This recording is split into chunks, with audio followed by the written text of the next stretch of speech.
तो उसकी वैल्यू 50% तक कम हो सकती है, एक रेयर नोट की वैल्यू भी।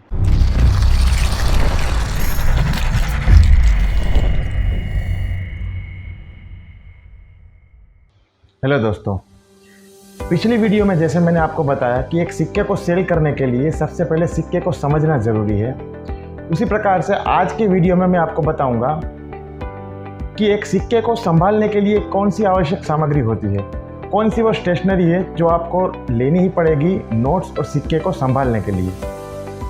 हेलो फ्रेंड्स, मैं हूं एस उत्सव और मैं बात करता हूं एक्सक्लूसिवली इंडियन कॉइन्स और पेपर मनी के बारे में। आई एम अ प्रोफेशनल न्यूमिस्मेटिस्ट और आप देख रहे हैं इंडियन कॉइनेज। बिना टाइम गवाए वीडियो को शुरू करते हैं। तो सबसे पहले कॉइन को संभालने के लिए क्या आवश्यक चीज़ है वो मैं आपको बताऊंगा। तो वन बाय वन जितनी आप बैक में जो देख रहे हैं वो न्यूमिस्मेटिक स्टेशनरी है। वन बाय वन मैं आपको दिखाऊंगा कि कैसे ये स्टेशनरी का यूज़ होता है। तो चलिए सबसे पहले देखते हैं कॉइन होल्डर, क्या महत्व है इसका। ये जो आप देख रहे हैं ना, ये पूरा बॉक्स है कॉइन होल्डर का। इसमें 8 कॉइन होल्डर्स होते हैं, यानी कि 8 बॉक्सेस होते हैं कॉइन होल्डर्स के। मैं इसको खोल के दिखाता हूँ आपको। देखिए कुछ इस प्रकार के बॉक्सेस होते हैं कॉइन होल्डर्स के। उनमें से सैंपल के तौर पे मैं कोई भी एक बॉक्स लेता हूँ। तो ये है वो बॉक्स जिसके अंदर से कुछ ऐसी चीज़ निकलती है। अब इसको रखने का फ़ायदा क्या है, इसमें सिक्के को रखने का फ़ायदा क्या है। तो सबसे पहले जान लीजिए कि सिक्के को 2 चीज़ों से आपको बचाना है। पहला है सिक्के को एटमॉस्फेयर के प्रभाव से बचाना और दूसरा है सिक्के को कम्प्लीटली ह्यूमन टच से बचाना। तो वो कैसे होता है दिखाता हूँ मैं आपको। इसमें यहाँ पे प्लास्टिक होता है दोनों ओर और ये ऐसे पैक हो जाता है। पैक होने के बाद इसको स्टेपल लगता है। मैं आपको एक सिक्का बताता हूँ कैसे पैक किया जाता है।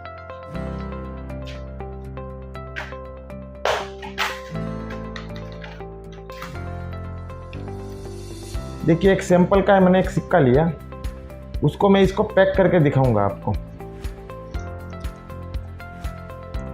ये सिक्का है। डेट को ऑलवेज, सिक्के में डेट को ऑलवेज ऊपर की तरफ रखा जाता है और बाकी चीज़ें नीचे की तरफ। और ये एक स्टेपलर है, ये कोई नॉर्मल स्टेपलर नहीं है लेकिन अलग स्टेपलर है, बताता हूँ क्यों। ये ऐसे जैसे पिन करते हैं हम,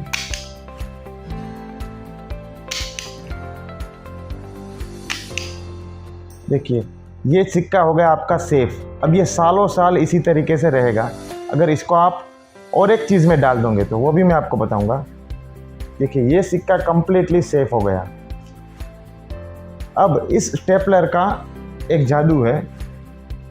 वैसे तो ये स्टेशनरी की दुकान पे मिल जाता है लेकिन ये कोई आम स्टेपलर नहीं है। इसकी कीमत है 625 रुपये। मैंने ख़रीदा है। ये मैक्स का स्टेपलर है। इसको लेने से ये फ़ायदा होगा कि आप जब भी पिन को ऐसे स्टेपल करेंगे तो पीछे जो पिन होती है वो उभर के नहीं आएंगी, एकदम स्ट्रेट चिपक जाएंगी। ये आप देख सकते हैं, ऐसे स्ट्रेट चिपक जाएंगी, कभी भी उभर के नहीं आएंगी। तो ये इसका एक फ़ायदा है। अब इस सिक्के को रखना किस में है, तो इसके लिए होता है कॉइन एल्बम। मैं दिखाता हूँ कॉइन एल्बम। तो देखिए मैंने ऑलरेडी यहाँ पे कॉइन एल्बम में सिक्के डाले हुए हैं। तो ऐसे आप कॉइन एल्बम में सिक्के डाल सकते हैं। ये कॉइन एल्बम मेरी लाइफ का पहला कॉइन एल्बम था जब मैं सिक्के के बारे में कुछ भी नहीं जानता था और ऐसे ही कलेक्ट करता था। तो इसको करना क्या है आपको, सिंपली ऐसा कॉइन एल्बम में आपको सिंपली सिक्के को डाल देना है।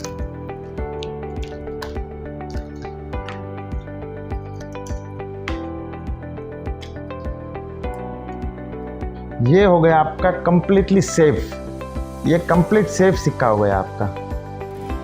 अब इसको बंद कर देंगे तो ये सालों साल आपका सिक्का एज इट इज कंडीशन में रहेगा। इसको कभी भी एटमॉस्फेयर का टच नहीं होगा और ना ही कभी ह्यूमन टच होगा। तो इस तरीके से कॉइन को संभाला जा सकता है। और दूसरी बात बता दूं कि ये जो कॉइन एल्बम है ये सिर्फ इतना ही नहीं आता है, इसमें साइजेस आते हैं छोटे बड़े। और मान लीजिए आपका बहुत बड़ा कलेक्शन है तो उसको आप एक कॉइन फाइल में रख सकते हैं, और ये जो होल्डर्स के लिए जो जगह होती है वो आप अलग से भी परचेस कर सकते हैं। चलिए वो दिखाता हूँ मैं आपको। ये एक बड़ा सा कॉइन एल्बम, इसमें ऐसे शीट्स आप डाल सकते हैं अलग से लेके, और ऐसे कलेक्शन को आप संभाल सकते हैं। ये मैं वीडियो उन कलेक्टर्स के लिए बना रहा हूँ जो न्यूमिस्मेटिक फील्ड में नए हैं, जिसको बहुत कम जानकारी है। हालांकि ये सब जानकारी जो न्यूमिस्मेटिक फील्ड में बहुत पुराने लोग होते हैं उसको ऑलरेडी होती है। तो सब लोग ऐसी एल्बम, ऐसे कॉइन होल्डर, कॉइन शीट्स का इस्तेमाल करते ही है। और ये लूज में कैसे दिखती है, तो ऐसे पैकेट्स में आती है ये लूज में। देखिए ऐसे पैकेट्स में आती है। ये मैंने मरुदर ऑक्शन से ख़रीदा हुआ था कॉइन शीट। तो इसको आप ओपन करके जब भी आपकी ज़रूरत के मुताबिक आप इसको यूज़ कर सकते हैं, वरना फुल्ली अटैच एल्बम भी चाहिए आपको तो वो भी मिल जाएगा। अब मैं आपको बताऊंगा कि नोट को कैसे सेफ रखें। तो नोट को सेफ रखने के लिए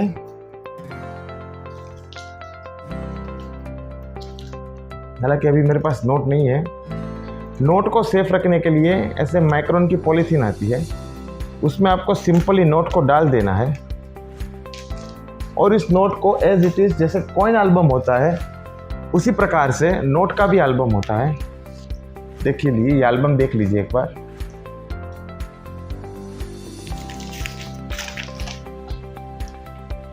ऐसे नोट का भी एल्बम होता है। अच्छी क्वालिटी का हमेशा एल्बम लीजिए। अब इसको सिंपली मैं इसमें नोट रख दूंगा अपना जो भी कलेक्शन का होगा, और इसको बखूबी इसमें रख दूंगा। ये देखिए अंदर मैंने डाल दिया। तो ऐसे मेरा नोट भी ऑलवेज सेफ रहेगा इस प्रकार की स्टेशनरी का इस्तेमाल करके। न्यूमिस्मेटिक फील्ड में जो काम करते हैं वो ऑलवेज करते ही है, तो उनके लिए एक्चुअली ये वीडियो नहीं है। जो लोग इस फील्ड में नए हैं उसके लिए ही है। तो ये बहुत पुराना तरीका है, लेकिन ये सेफेस्ट तरीका है।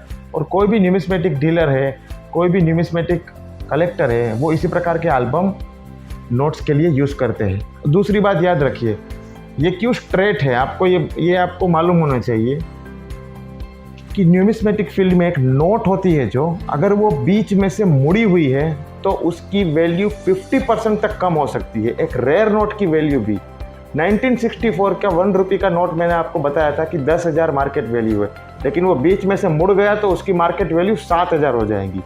मुझे काफ़ी लोग फ़ोटोज़ भेजते हैं कि सर ये नोट देखिए, लेकिन वो एकदम बीच में से मुड़ा हुआ होता है। नोट में नंबर अच्छे होते हैं, फैंसी होते हैं नंबर, 786 नंबर होते हैं, लेकिन नोट तो बीच में से मुड़ गया तो उसकी वैल्यू वहीं ख़त्म हो जाती है। रहती है वैल्यू, लेकिन 70% 50% तक डिक्रीज हो जाती है, 30 to 50% तक। फिर उसमें भी डिपेंड करता है कि नोट की रेयरिटी कहाँ तक की है। कोई एक्सट्रीम रेयर नोट है, कोई एक्सट्रीम रेयर प्रीफिक्स है, तो उस पे इसका कम प्रभाव होता है, इस तरीके का कम प्रभाव होता है। तो ये मैंने नोट के लिए बताया। ऐसी आप स्टेशनरी खरीद सकते हैं। अगर आप खरीदना चाहें तो मैं भी आपको भिजवा दूंगा। ये जो स्टेशनरी, अच्छा ये जो पॉलीथीन होता है ना, वो गाढ़े माइक्रोन का होता है। अप्रोक्स ये 50 माइक्रोन, 45 to 50 माइक्रोन का होता है, जिसमें नोट बहुत सेफ रहते हैं और बीच में से मुड़ते नहीं हैं। और इस एल्बम में रख दिया तो बात खत्म, मुड़ेगा ही नहीं। उसके बाद कुछ ऐसे पॉलीथीन आपको रखने चाहिए जिसमें आप अपने सिक्के वगैरह पैक कर सको। ये देखिए मैं अपने पास रखता हूँ, कभी भी किसी का पार्सल लगा, कुछ भी प्रॉब्लम हुआ, कुछ भी हुआ तो मैं इसमें रख देता हूँ। तो ये भी आपके पास, ये कहीं पे भी प्लास्टिक का जो स्टोर होगा बड़ा आपके शहर में, वहाँ से आपको इजीली मिल जाएगा।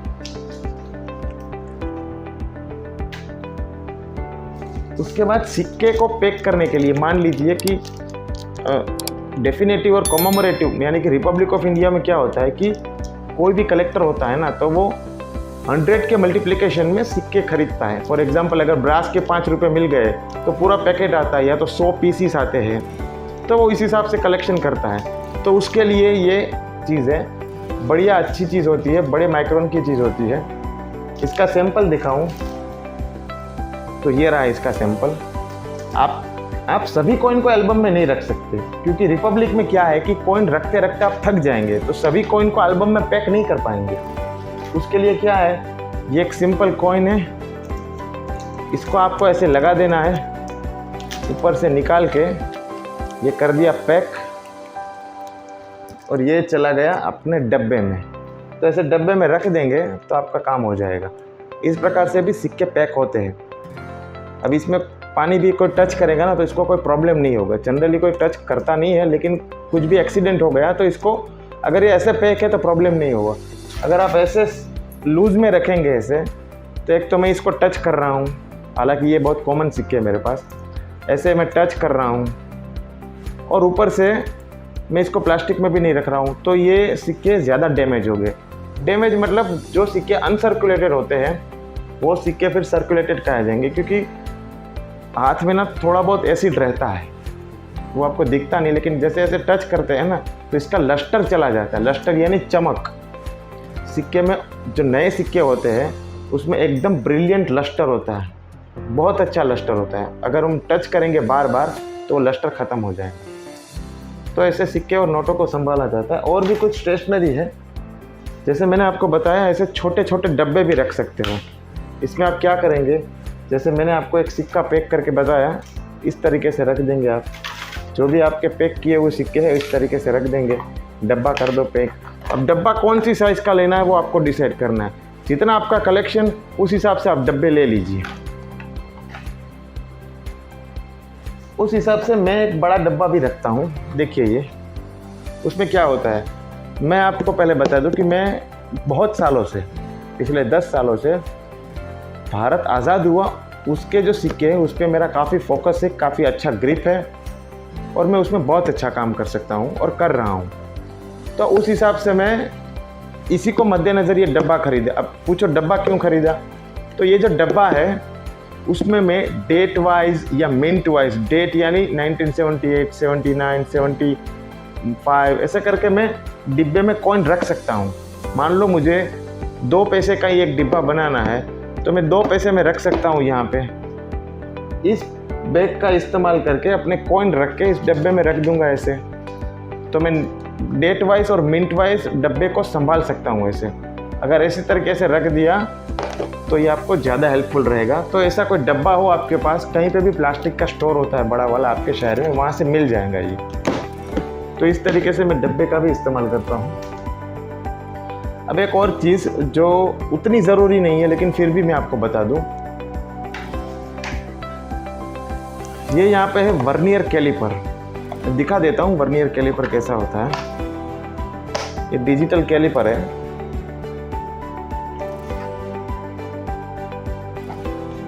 अब ये रहा वो वर्नियर कैलिपर।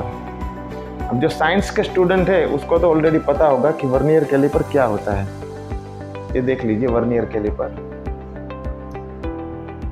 अब इसका क्या महत्व है न्यूमिस्मेटिक में, तो ब्रिटिश इंडिया में मद्रास मिंट के जो कॉइन होते हैं अर्ली इश्यू में 1862 का 1 रुपी या 1862 का क्वार्टर आना, तो काफ़ी ऐसी मिंट है, मतलब मद्रास में काफ़ी ऐसी डेट्स है, काफ़ी ऐसे डिनोमिनेशन है जिसकी जांच आप मात्र कैलिपर से ही कर सकते हैं। उसका कोई मिंट मार्क का निशान नहीं होता उस सिक्के पे, उसका डायग्राम देखा जाता है। अगर डायग्राम बड़ा है वो बुक में मेंशन है, जो मैंने आपको बुक का वीडियो बताया था उसमें सारी चीज़ें मेंशन है।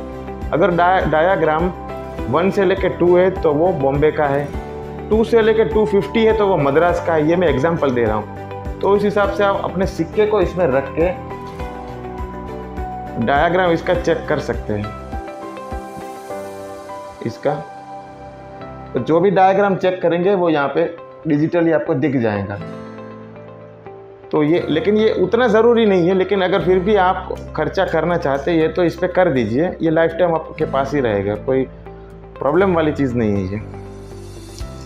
तो ये था वर्नियर कैलिपर। एक और चीज़ दिखाता हूँ मैं, ये आई ग्लास। इसकी ये हमेशा अपने पास रखें, कभी मत भूलिए। चाहे ब्रिटिश इंडिया हो या रिपब्लिक ऑफ इंडिया हो, इसकी ज़रूरत रहती ही रहती है। कैसे रहती है बता रहा हूँ, चलिए। ये जो आई ग्लास है ना, उससे आप किसी भी चीज़ को 2, 3, 4, 5 गुना देख सकते हो। आई ग्लास में भी वेराइटीज आते हैं, 4x, 8x, 10x। For example ये 8x है, तो अगर मैं कोई भी सिक्का यहाँ पे रखूँगा ना तो इसको इतना बड़ा देख सकता हूँ मैं। सिक्के को इतना बड़ा मैं देख सकता हूँ। तो मैं इसको ऐसे देखूँगा कि ये सिक्का कितना बड़ा है। अब पूछो कि ये देखने का क्या मतलब हुआ। तो ब्रिटिश इंडिया में कौन सा सिक्का अच्छा है, लस्टर वाला कौन सा है, कहीं पे स्क्रैच है कि नहीं है। 1862 के जो 1 रुपये होते हैं सिल्वर में, उसमें हज़ारों वेराइटीज़ होती है, उसमें कितने सारे डॉट्स होते हैं, तो वो डॉट्स इससे देखे जा सकते हैं। दूसरी चीज़, फॉर एग्ज़ाम्पल अगर मैंने आपको बताया था कि 1953 का 1 पाइस हैदराबाद मिंट द्वारा ढाला गया, वो काफ़ी रेयर कॉइन है, लेकिन उसमें जो स्प्लिट डायमंड है वो बहुत सब्जेक्टिव है, उसको आपको ध्यान से देखना होगा। तो एकदम ऐसे खुली आंखों से आप वो नहीं देख सकते, उसको सिक्के को हाथ में लेके आई ग्लास लगाना पड़ेगा। पर्टिकुलर स्प्लिट डायमंड है वो देख सकते हैं आप। अगर किसी ने वहाँ पे कुछ काम कारीगरी की होगी तो आपको पता चल जाएगा, लेकिन ये आई ग्लास से ही पता चलेगा। तो हमेशा जो भी न्यूमिस्मेटिक डीलर होते हैं ना, जो पर्टिकुलर कॉइन में काम करते हैं, उसके पॉकेट में आई ग्लास रहेगा और रहेगा ही, और सब लोग रखते ही है। तो एक आई ग्लास भी आप परचेस कर लीजिए। ऐसा आई ग्लास आपको मिलेगा जो हार्डवेयर की स्टोर होती है, हार्डवेयर स्टोर्स होते हैं जहाँ पे सुनार वगैरह का काम होता है, उसके आसपास जो हार्डवेयर स्टोर्स होते हैं ना, वहाँ से आपको मिल जाएगा। अगर नहीं मिलता है तो मैं आपको ये सप्लाई कर दूंगा कहीं से भी मंगवा के। और कुछ रह गया हो तो मैं देख लूँ। अच्छा, एक कॉइन होल्डर में एक बढ़िया चीज़ आपको दिखाना भूल गया, लेकिन मैं उसको कंसीडर नहीं करता हूँ, ये मत परचेस करिएगा। आपने देखा कॉइन की ऐसे मैंने स्टेपल कर दिया, ये स्टेपलर लगा दिया ये कॉइन को, अब देख लीजिए, बहुत अच्छा लगा।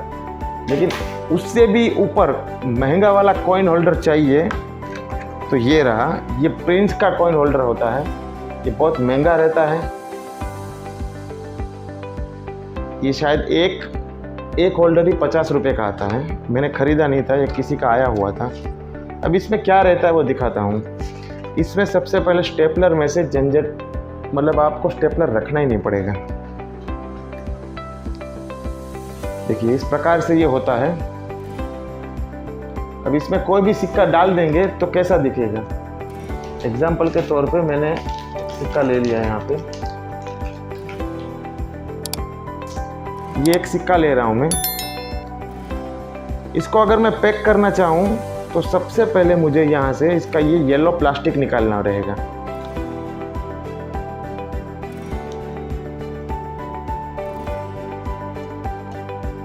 ये निकालने के बाद सिंपली मुझे सिक्के को रख देना है।